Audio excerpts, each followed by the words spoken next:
say all you want about Stephen A. Smith and Skip Bayless' partnership on First Take, but there is no denying that it just clicked with the audience. But that was not the case when the latter left the network and ESPN hired Max Kellerman in 2016 to replace the veteran. At least that's what Stephen A. believes. After sharing the screen for 5 years, Kellerman was booted from the show, and 3 years after the breakup, the Hoops critic blames his former co-host for his own departure while calling out NFL legend Marcellus Wiley for the part he played in the whole incident. Diving into why the pairing with Kellerman never worked, the analyst said, "Lack of chemistry. Believe it or not, it was more his fault than mine." No, absolutely not. And Skip had told them that, right, too. So we had squashed it, right, but of course he didn't want to remember. Another teammate, because people ask me all the time, you know, I've had some great teammates, sure, 8 Hall of Fame teammates, and Max Kellerman. Yeah. What was the rub there? Why wasn't that show as successful as other partners that you've had in that spot? Lack of chemistry. Believe it or not, it was more his fault than mine. I've seen his friend Marcellus Wiley bring up stuff. Marcellus Wiley knows one side. He certainly never spoke to me about it. Oh, okay, yeah. Never called, never asked, or anything like that. And I'm not hating on him for it because that's his man. Him and Max are very, very tight. But if you want to talk about me, I'm not hard to find. But I will say this, you know, I might disagree with what he says, but there have been times when I think that Marcellus has been more than fair, and he's entitled to his opinion. I'm certainly not here to criticize him. I only bring him up because when I think about Max Kellerman, I think about the narrative that he's helped put out there. And I'm like, talk to me, and all you had to do, because I might, there's certain things I may not say publicly, but I'd have told Marcellus because I know that's his boy. Right. You know, but it was a chemistry issue, and I think that people need to understand it was mostly my fault. I'm the leader. I'm the executive producer of the show. I'm the star of the show. I wasn't looking at Max Kellerman and saying it was his fault that the show failed. I'm talking about us. How I vibe with all the people that I vibe for. The proof is in the pudding. Look at how I vibe with the people that have been there since he's been gone. Look at how I vibe with Skip Bayless as a debate partner before he arrived. I think that Max Kellerman is somebody that I'm rooting for to return to this business. He's somebody that is nothing short of brilliant, like genius level, brilliant, absolutely true. Here's the issue for a debate show.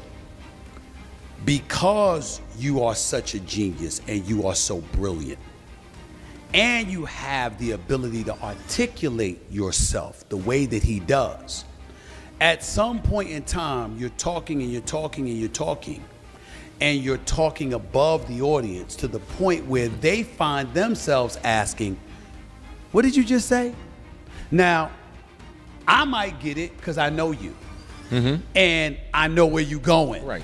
And I know how you feel because I'm working with you every day. Right. And you dabble in a lot of different worlds. I do. But and I know you're more talking about your audience, what's going to be hot, what's going to keep building the show. I'm on the air. When I'm on the air, Sean, Chris knows this. When I'm on the air, watch me. At times they catch me, and I don't mean for it to be caught, like a director shouldn't have me on camera. I'm talking, but then when I'm not talking, I'm directing the show. This person, that person, wrap this up, go here, go there, oh, keep this going. But I'm doing all of these things in the midst of the show because I know television. And so because of that, I'm watching an audience look at us for 5 years. In the last 3.5 years minimum, they were asking, what's up with this? and it wasn't resonating. They were watching, but it was almost like they were watching because that was a default position. And they were losing interest in my estimation. The numbers didn't show it, but the Pulse did.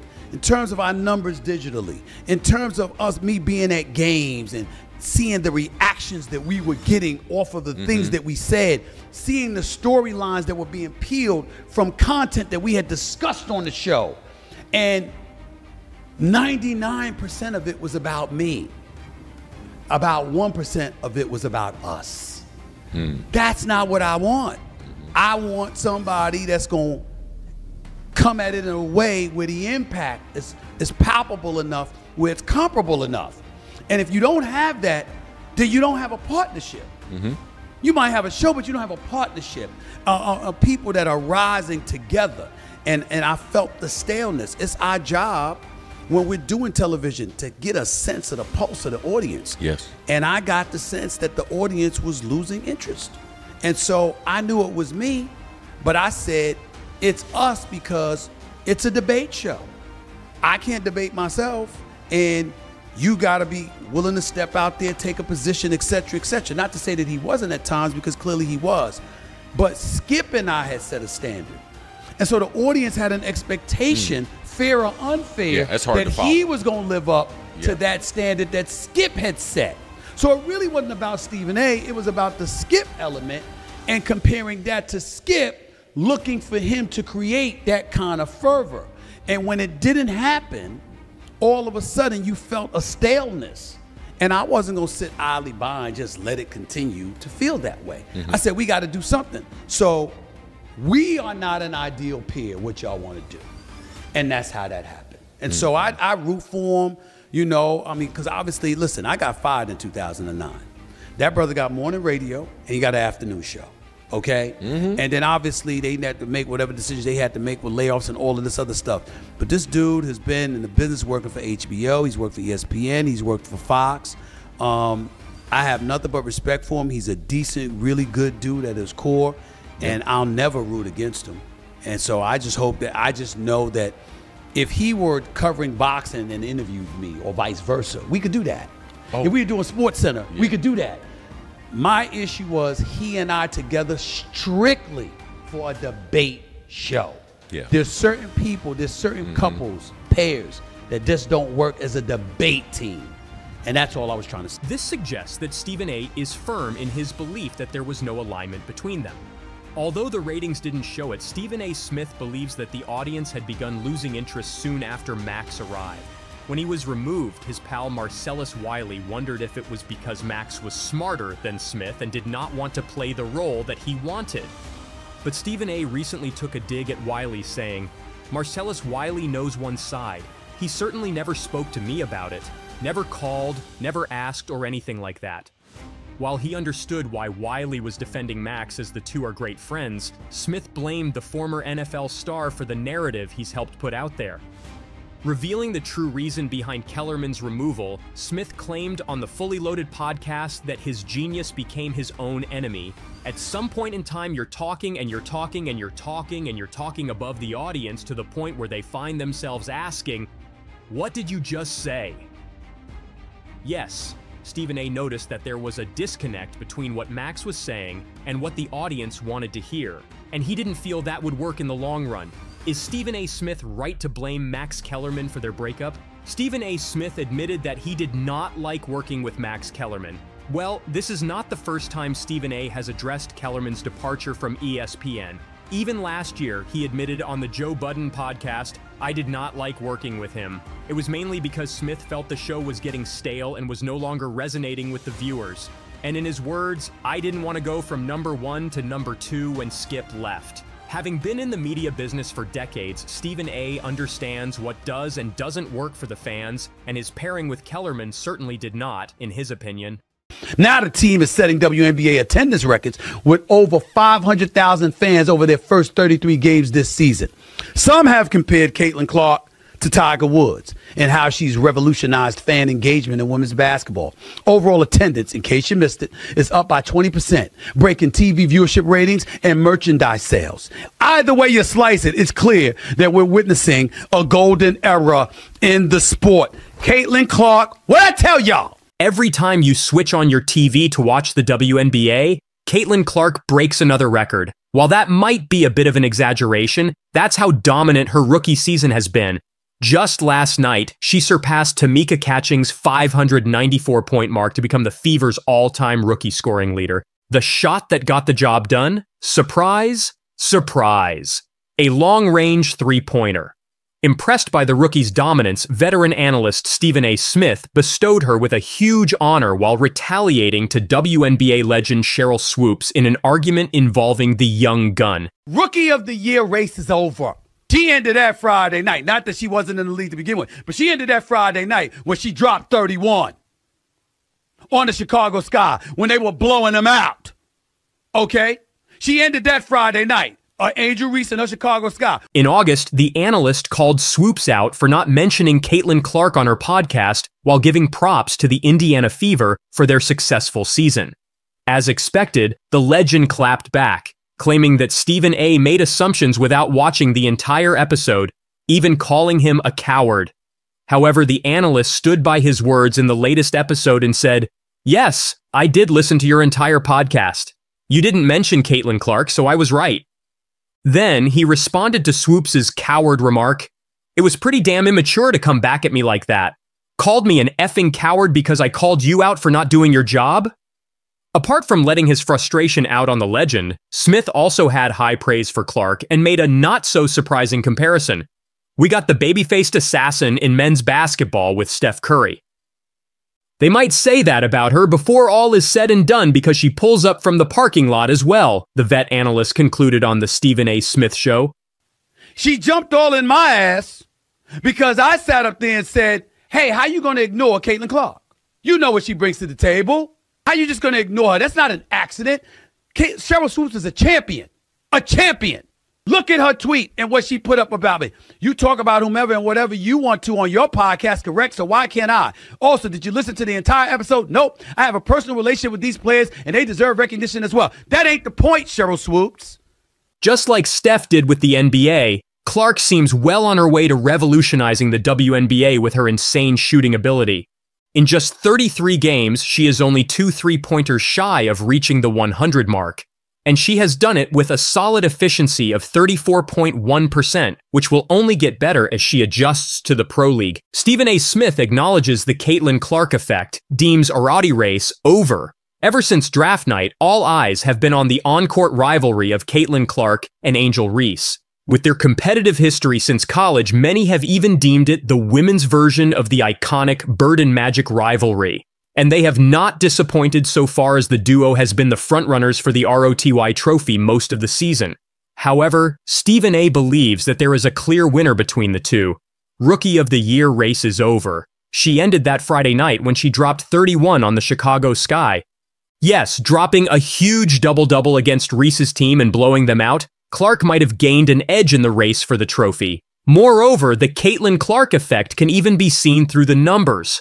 With a win against the Wings last night, she helped the Fever cross the 500 record for the first time in 189 games. On top of that, Fever leads the league in average attendance with 15,746, all thanks to Clark.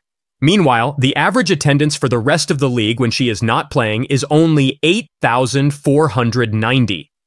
As per the franchise's report, in August, more than 186,000 fans have attended home games in 2024, a 265% jump from last season, alongside a growth of more than 1,000% in net sales at the team store.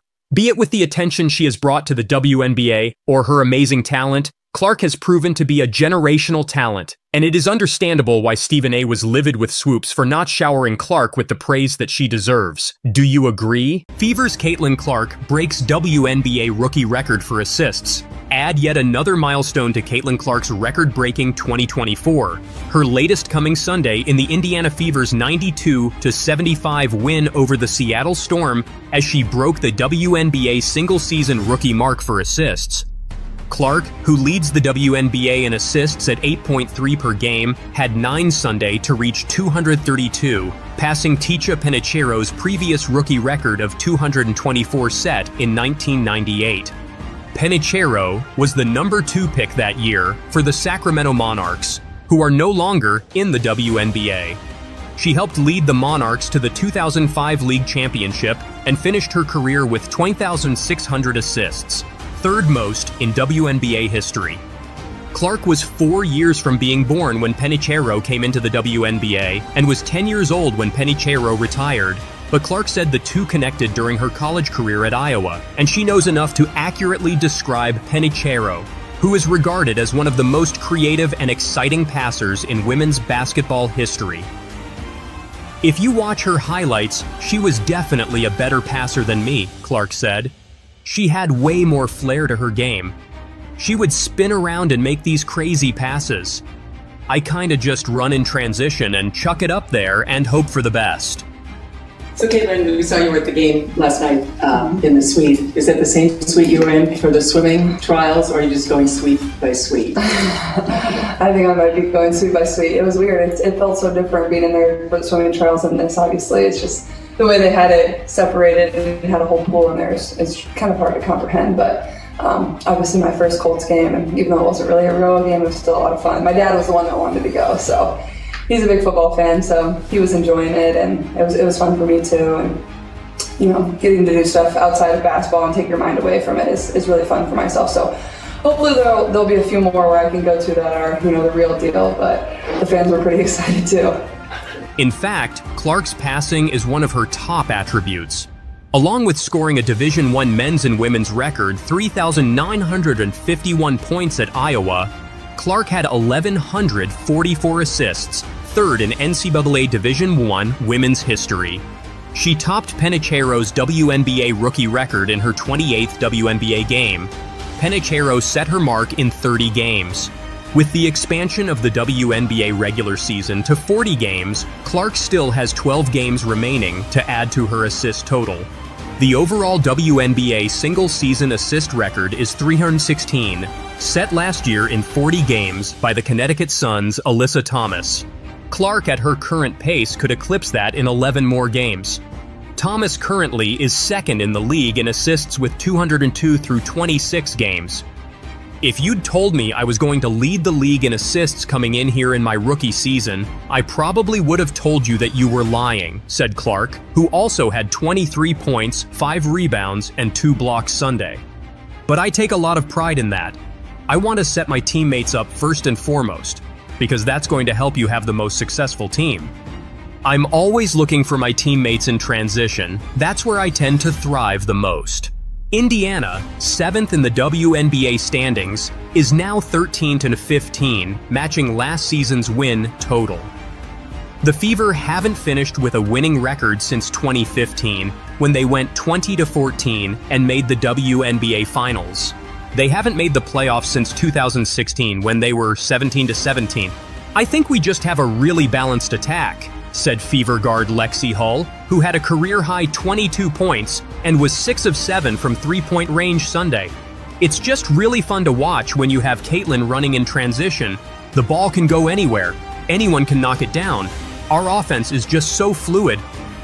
Caitlin Clark and Angel Reese both dominated in college basketball. Now the pair keep making history in the WNBA. On Sunday, Clark led the Indiana Fever to a 92-75 win over the Seattle Storm and broke another league record in the process.